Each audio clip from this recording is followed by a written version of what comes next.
मित्रों, मैं अपने सहयोगियों औद्योगिक विकास के मंत्री श्री सतीश महाना, हमारे प्रदेश के एमएसएमई और एक्सपोर्ट प्रमोशन के मिनिस्टर श्री सिद्धार्थनाथ सिंह, हमारे अर्बन डेवलपमेंट के मिनिस्टर श्री आशुतोष टंडन समेत अपने सभी पूरी टीम की ओर से आप सबका हृदय से स्वागत करता हूं।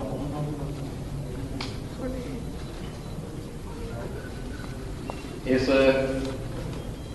कोविड-19 के कालखंड में भी आप सब मेरी सीसी में इतनी भारी संख्या में आए हैं, हृदय से आप सबको मैं बहुत बहुत धन्यवाद देता हूं। मित्रों, मेरा यहां पर आगमन विशुद्ध रूप से उत्तर प्रदेश की जनता की बेहतर सुविधाओं को बढ़ाने की दृष्टि से ही मैं यहां पर अपने सहयोगियों के साथ आया।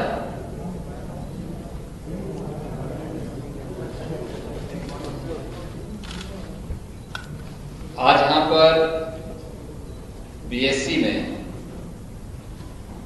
उत्तर भारत की पहली म्युनिसिपल कॉरपोरेशन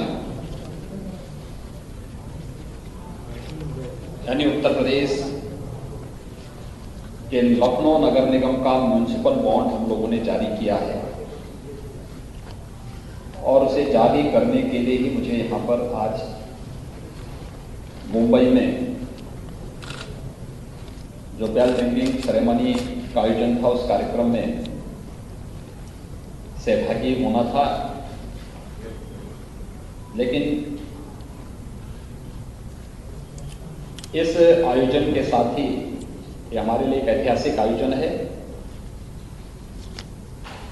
क्योंकि यह उत्तर भारत के किसी म्युनिसिपल कॉरपोरेशन के द्वारा जारी किया गया पहला बॉन्ड है। नगर निकायों की कार्य पद्धति में रिफॉर्म की दृष्टि से अगर देखा जाए तो एक क्रांतिकारी कदम ये है। इससे न केवल इंफ्रास्ट्रक्चर डेवलपमेंट में मदद मिलेगी, बल्कि जनता को बेहतर सुविधा उपलब्ध कराने की शासन की प्रतिबद्धता को भी आगे हम बढ़ा पाएंगे। उत्तर प्रदेश की बात मैं करूं तो ये बहुत महत्वपूर्ण है कि उत्तर प्रदेश का मैं पहला सीएम हूं जो बीएससी में आकर के किसी अपने संस्थान के बॉन्ड जारी कराने के लिए वहां पर आया है। और इसलिए ये मेरे लिए भी और उत्तर प्रदेश की 24 करोड़ जनता के लिए भी आज का क्षण वहां के इंफ्रास्ट्रक्चर डेवलपमेंट के लिए और जनता की बेहतर बुनियादी सुविधाओं के दृष्टि से बहुत महत्वपूर्ण दिन है और इसके लिए मुझे यहां पर आना था। इस आयोजन में मैं सहभागी बना ही साथ अन्य आयोजन और अन्य कार्यक्रमों को भी इसके साथ में समेट लूं, इसीलिए मुझे आज यहां पर आना पड़ा। उत्तर प्रदेश के अंदर जो हमारे अन्य कार्यक्रम चल रहे हैं, उन कार्यक्रमों को आगे बढ़ाने की दिशा में भी हम लोगों ने यहां पर इंटरेक्शन किए हैं, कुछ सिटिंग की है। इसमें खासतौर पर प्रदेश के अंदर एक तो जो कार्यक्रम हम लोगों ने प्रदेश के अंदर प्रारंभ किए हैं, पिछले 3 वर्षों के दौरान उत्तर प्रदेश के अंदर निवेश की जो संभावनाएं बढ़ी, इसका परिणाम है कि 3 लाख करोड़ रुपए से अधिक का निवेश प्रदेश के अंदर हुआ है। तो अपने उन निवेशकों और उद्यमियों के साथ उत्तर प्रदेश में तो हम संवाद बनाते ही हैं, मुंबई में भी उन लोगों के साथ एक संवाद बनाने का एक अवसर मुझे प्राप्त हुआ और वे उत्तर प्रदेश के अंदर बेहतर कानून व्यवस्था की स्थिति, शासन की कार्य पद्धति में जो पारदर्शिता और जो शुचिता प्रदेश के अंदर आई है, उसके लिए और अधिक निवेश करने के इच्छुक हैं और इस दृष्टि से उन लोगों से हमारी काफ़ी अच्छी चर्चाएं यहाँ पर अलग अलग फील्ड से जुड़े हुए जो निवेशक हैं, जो उद्यमी हैं, उन सब के साथ यहाँ पर आज हुई है। दूसरा कार्य प्रदेश के अंदर, उत्तर प्रदेश के अंदर हम लोग एक वर्ल्ड क्लास की फिल्म सिटी के निर्माण की कार्रवाई को आगे बढ़ा रहे हैं। फिल्म जगत से जुड़े हुए बहुत सारे जो निर्माता हैं, निर्देशक हैं, इस फील्ड में कार्य करने वाले जो एक्टर हैं या इसके विभिन्न पक्षों के जानकार हैं, उन सब के साथ भी हमारी व्यक्तिगत रूप से भी और सामूहिक रूप से भी चर्चा हुई है। ये फिल्म सिटी हम लोग एनसीआर में नोएडा के पास यमुना अथॉरिटी में बना रहे हैं। एशिया का सबसे बड़ा airport Noida international greenfield airport का निर्माण हम लोग जेवर में करने जा रहे हैं और उससे 6 किलोमीटर की दूरी पर 1000 एकड़ से अधिक क्षेत्रफल में हम लोग इस नई फिल्म सिटी का निर्माण करने जा रहे हैं। ये फिल्म सिटी दिल्ली से आधे किलोमीटर की दूरी पर, जेवर एयरपोर्ट से 6 किलोमीटर की दूरी पर, मथुरा वृंदावन की दूरी यहां से मात्र आधे घंटे के अंदर पूरी की जा सकती है और मथुरा वृंदावन की दूरी यहां से यानी आगरा की दूरी यहां से 1 घंटे के अंदर पूरी की जा सकती है। प्रदेश की राजधानी लखनऊ में जाने का बेहतर साधन एक्सप्रेसवे भी है और एयर कनेक्टिविटी भी यहां से प्राप्त होगी। प्रदेश के अंदर और देश के अंदर हर एक ओर से जोड़ने के लिए एक बेहतर साधन यहां पर होगा और जो रुचि वहां पर दिखाई है फिल्म जगत की हस्तियों ने, वह बहुत एक अच्छा साइन है। मैं इसके लिए उन सभी को हृदय से उनका अभिनंदन करता हूं, सबका धन्यवाद भी करता हूं। प्रदेश के अंदर जो चौथा जो कार्य हम लोग वहां पे करने जा रहे हैं वह है 2018 में जब उत्तर प्रदेश का पहला इन्वेस्टर समिट हुआ था। इस इन्वेस्टर समिट कार्यक्रम के तहत प्रदेश के अंदर जो निवेश प्रदेश के अंदर हो रहा था, उसके साथ ही आदरणीय प्रधानमंत्री मोदी जी ने उत्तर प्रदेश के लिए एक डिफेंस मैन्युफैक्चरिंग कॉरिडोर की घोषणा की थी। डिफेंस मैन्युफैक्चरिंग कॉरिडोर के लिए प्रदेश के अंदर 6 नोड्स तैयार किए गए थे। इसमें अलीगढ़, आगरा, कानपुर, लखनऊ, झांसी और चित्रकूट, इन सब को लेकर के हम लोग डिफेंस कॉरिडोर के निर्माण की कार्रवाई को आगे बढ़ा रहे हैं। यहां पर उत्तर प्रदेश के अंदर डिफेंस कॉरिडोर के क्षेत्र में व्यापक संभावनाएं हैं क्योंकि हमारे पास वहां पे टेक्नोलॉजी की भी और नॉलेज के भी बेहतर पार्टनर के रूप में आईआईटी कानपुर है, आईआईटी बीएचयू है और भी हमारे पास वर्ल्ड क्लास इंस्टीट्यूशंस पहले से ही हमारे पास वहां पे मौजूद हैं। एमएसएमई सेक्टर में अगर आप देखेंगे तो देश का सबसे बड़ा एमएसएमई की जो यूनिट्स हैं वो यूपी के पास मौजूद है और कोरोना कालखंड के दौरान हम लोगों ने प्रदेश के अंदर 10.5 लाख से अधिक एमएसएमई यूनिट को बैंकों के साथ सीधे जोड़ने में सफलता प्राप्त की, रोजगार की व्यापक संभावनाओं को आगे बढ़ाया। एक्सप्रेसवेज का जो इंफ्रास्ट्रक्चर प्रदेश के अंदर क्रिएट हुआ है या हो रहा है, यह उत्तर प्रदेश के इंफ्रास्ट्रक्चर इंफ्रास्ट्रक्चर डेवलपमेंट के लिए एक बहुत बड़ी उपलब्धि है। स्वाभाविक रूप से जो व्यापक संभावनाएं उत्तर प्रदेश के अंदर मौजूद हैं, उन सब में अभिवृद्धि करने और उसके माध्यम से प्रदेश के अंदर अधिक से अधिक निवेश करने और प्रदेश की 24 करोड़ जनता के जीवन में व्यापक खुशहाली लाने के साथ ही उत्तर प्रदेश देश के अंदर आदरणीय प्रधानमंत्री जी के $5 ट्रिलियन की इकोनॉमी बनने में भी उत्तर प्रदेश अपनी भूमिका को प्रभावी ढंग से योगदान दे सके, इस दिशा से प्रदेश सरकार के द्वारा ये सभी प्रयास प्रारंभ किए जा रहे हैं। हमें जनता की बेहतर सुविधा भी देनी है, हमें उसे कोविड-19 जैसी बीमारियों से बचाने में भी योगदान देना है, हमें जनता के मनोरंजन और ज्ञानवर्धन के कार्यक्रम के लिए फिल्म सिटी के निर्माण की कार्रवाई को भी आगे बढ़ाना है, क्योंकि हम लोग जहां पे जेवर में हमारा इंटरनेशनल एयरपोर्ट बन रहा है, वहां पे फिल्म सिटी ही नहीं बन रही है, वहां पे एक फिनटेक सिटी भी बन रही है और वहां पे हम एक इलेक्ट्रॉनिक सिटी भी का भी निर्माण करने जा रहे हैं। वर्ल्ड क्लास सिटी होंगे और इन सब के निर्माण की कार्रवाई को युद्ध स्तर पर आगे बढ़ाने का कार्य प्रदेश सरकार ने बढ़ाया है। तो स्वाभाविक रूप से इसमें देश के अंदर अलग अलग स्थानों पर हम लोगों की विजिट हो रही है।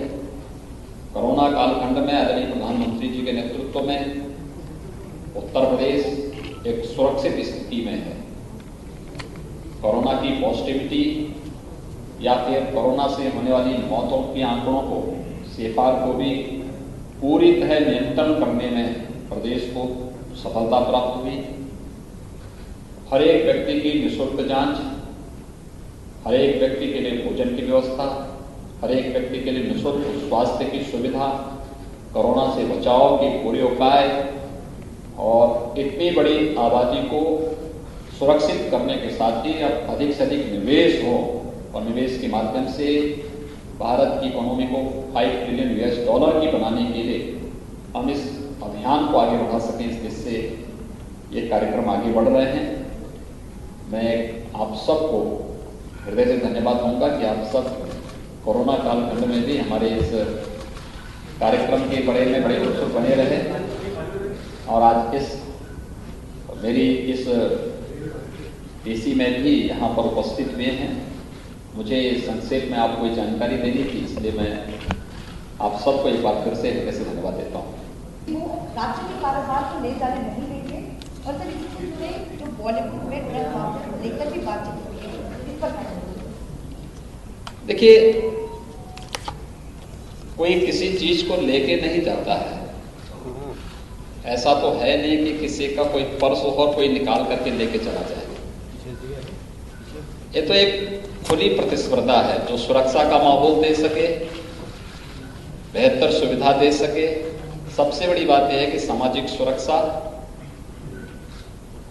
और सामाजिक सुरक्षा के साथ साथ उस प्रकार का वातावरण, जिस वातावरण में हर व्यक्ति कार्य कर सके,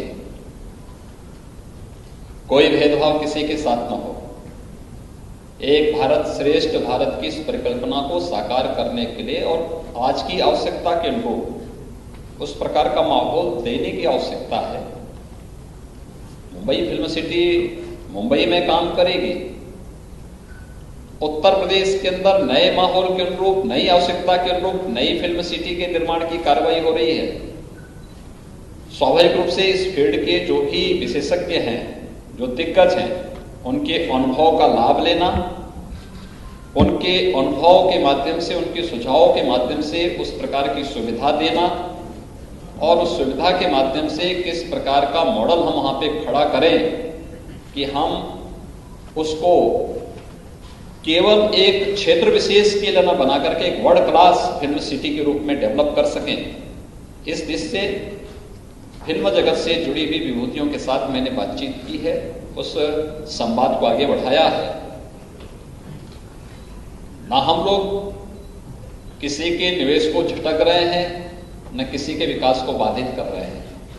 हम लोग विशुद्ध रूप से हम सब का उद्देश्य एक ही है, भारत की इकोनॉमी दुनिया की सबसे मजबूत इकोनॉमी के रूप में डेवलप हो। प्रधानमंत्री मोदी जी के उस प्रयास में हर राज्य अपना अपना योगदान दे रहा है। उत्तर प्रदेश अपना योगदान उस रूप में देने की कार्रवाई को आगे बढ़ा रहा है और उसी इकोनॉमी की दिशा से निवेशकों को आकर्षित करने, ये कोई पिक एंड चूज नहीं है। सरकार ने अपने सेक्टोरियल पॉलिसीज बनाई हैं, उन पॉलिसीज को ध्यान में रख करके ही कोई निवेशक निवेश करता है। इसके लिए लैंड बैंक चाहिए, इसके लिए पॉलिसी चाहिए, इसके लिए सुरक्षा का माहौल चाहिए, इसके लिए सरकार की नीयत भी साफ हो। ये भी बहुत इस पर निर्भर करता है, क्योंकि विश्वास महत्वपूर्ण होता है, सरकार की स्टेबिलिटी भी महत्वपूर्ण होती है। बहुत सारे फैक्टर होते हैं इसमें निवेश की संभावनाएं आगे बढ़ती हैं। इन सभी चीजों को लेकर के सरकार अपने कार्यक्रम को आगे बढ़ा रही है और इसलिए मैं आया था तो मैंने कहा म्यूनिसिपल बॉन्ड के बहाने सभी कार्यक्रमों को हम लोग आगे बढ़ाए। योगी जी, दो सवाल है। संजय राउत ने आज कहा है कि आप भले ही आए, लेकिन इसके पहले उत्तर प्रदेश में फिल्म सिटी की क्या हालत है, इस बारे में जरूर विचार करें। और 100 वर्षों का इतिहास मुंबई की फिल्म सिटी का है, ऐसे कोई इसे छीनकर नहीं ले जा सकता। हम किसी चीज को लेने कहाँ आए जी, हम लोग तो नया बना रहे हैं। इसमें आप इतने चिंतित क्यों हो रहे हैं? हम लोग तो नई चीज दे रहे हैं लोगों को और वर्ल्ड क्लास का इंफ्रास्ट्रक्चर दे रहे हैं हर व्यक्ति को। इसलिए हर व्यक्ति को बड़ा बनना पड़ेगा, बड़ी सोच पैदा करनी पड़ेगी और बेहतर सुविधाएं देनी पड़ेगी। जो दे पाएगा लोग वहां जाएंगे। उत्तर प्रदेश इसके लिए तैयार है।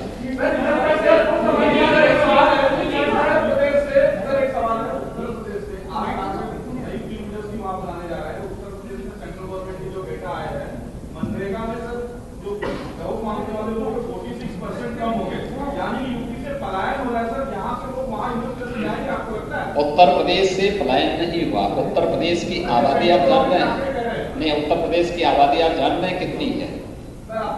उत्तर प्रदेश की आबादी 24 करोड़ है और 24 करोड़ की आबादी को हर प्रकार से निवेश, जॉब क्रिएशन के लिए और रोजगार के लिए भी इसीलिए सब किए जा रहे हैं। ये सभी प्रयास उसमें किए जा रहे हैं।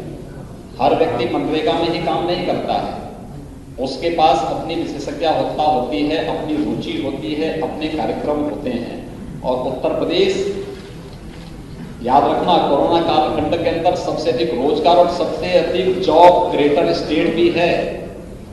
1,25,00,000 लोगों को उत्तर प्रदेश ने अपने यहाँ इस दौरान जॉब दी है और इसको हम लोगों ने किया है। इसलिए उन कार्यक्रमों को लेकर के हम बहुत तेजी के साथ आगे बढ़ रहे हैं और मुझे लगता है कि ये कार्यक्रम बहुत बेहतर तरीके से आगे बढ़ेगा। आप आज काफी इंडस्ट्रियलिस्ट को यहाँ पे मीटिंग भी की आपने, एक आप हमें बता सकते हैं कौन से टॉप इंडस्ट्रियलिस्ट है, किस तरीके का इन्वेस्टमेंट आपसे कमिट किया गया है, कौन से सेक्टर्स है? और दूसरा सवाल सर, आप फिल्म सिटी यूपी में एस्टैब्लिश कर रहे हैं, किस तरीके का इंसेंटिव स्कीम दिया जाएगा ताकि वहां पे पब्लिक डोमेन में सारी चीजें सामने आ चुकी हैं। यहाँ पे मैंने आपको पहले भी बताया है कि प्रदेश के अंदर हमारे पास अलग अलग सेक्टर में हम लोगों ने सेक्टोरियल पॉलिसीज बनाई है। उस पॉलिसीज के अंतर्गत हर निवेशक आकर के वहां पे निवेश कर सकता है और निवेश कर रहा है। यहां पर हम लोगों ने जिन निवेशकों ने प्रदेश के अंदर पहले से निवेश किया है, उन सभी निवेशकों के साथ मेरा एक तो यहाँ पे संवाद था। दूसरा, डिफेंस मैन्युफैक्चरिंग कॉरिडोर में जो लोग वहां पे निवेश कर रहे हैं या निवेश करने के इच्छुक हैं, जिसमें अडानी डिफेंस है, L&T डिफेंस है, महिंद्रा डिफेंस है, हिंदुजा है, सीमेंस है, इन सभी अन्य जो इस प्रकार के स्टेक होल्डर्स थे, इन सभी लोगों के साथ भी हमारी यहाँ पे बैठक थी और उनके साथ जो इंटरेक्शन हुआ है, उनके जो सुझाव थे, उन पर भी चर्चाएं आगे बढ़ी। फिल्म सिटी के लिए भी क्या आवश्यकताएं हैं, लोगों की आज की जरूरतें क्या हैं, इन जरूरतों को आगे बढ़ाने की दिशा में भी हम लोगों ने प्रयास प्रारंभ किया है। ये सारी चीजें एक साथ आगे बढ़ रही हैं और हमारे लिए देश के अंदर सबसे अधिक म्युनिसिपल कॉर्पोरेशन उत्तर प्रदेश के अंदर हैं। 700 के आसपास हमारे पास अर्बन बॉडीज हैं। लगभग 8 करोड़ की आबादी हमारी अर्बन बॉडीज में निवास करती है। उनकी बेहतर सुविधाएं और बेहतर इंफ्रास्ट्रक्चर के लिए जो प्रयास शासन स्तर पर होने चाहिए, उसमें उत्तर भारत का पहला म्युनिसिपल कॉर्पोरेशन लखनऊ बना है जिसने बॉन्ड जारी किए हैं। तो ये एक साथ प्रक्रिया, क्योंकि लखनऊ के बाद गाजियाबाद के बाद फिर हम अन्य म्युनिसिपल कॉर्पोरेशन को इस दिशा में आगे बढ़ने के लिए प्रेरित करेंगे, जिससे न केवल म्युनिसिपल कॉर्पोरेशन की कार्य पद्धति में शुचिता और पारदर्शिता दिखे, बल्कि वित्तीय अनुशासन का एक भाव भी हर कॉर्पोरेशन के अंदर पैदा हो और एक स्वस्थ प्रतिस्पर्धा आगे बढ़ सके। ये इसके पीछे की मंशा है। उसी कार्यक्रम को आगे बढ़ाने की दिशा में कि हम बेहतर सुविधा, इंफ्रास्ट्रक्चर और अन्य कार्यक्रमों को आगे बढ़ाने के कार्यक्रम। धन्यवाद जी।